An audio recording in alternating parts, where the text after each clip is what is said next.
పాలకూర ఉల్లి కారం ఎలా చేయాలో చూసేద్దాం రండి. ఈ రోట్లో వేసుకుంటే కారం టేస్టీగా ఉంటుంది. మిక్సీ కూడా వేసుకోవచ్చు. ఇప్పుడు చిన్నులపై తొక్కు చూడండి. ఇప్పుడు కచ్చాబచ్చాగా దంచేసాను. ఇప్పుడు పోపు పెట్టుకుందాం రండి. పోపు పెట్టేస్తున్నాను. ఆవాలు లో ఫ్లేమ్లో చేసేసుకోవాలి, హైలో పెట్టమాకండి.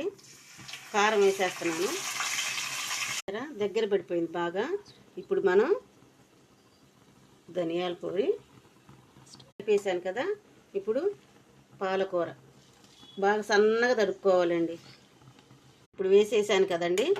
ఇప్పుడు కాసేపు 10 నిమిషాలు మూత పెట్టేసి మగ్గనిద్దాం. ఉప్పు కారం సరిపోయింది. మీరు ఒకసారి ట్రై చేయండి. పాలకూర ఉల్లి కారం టేస్ట్ చేసి కామెంట్ ద్వారా చెప్పండి.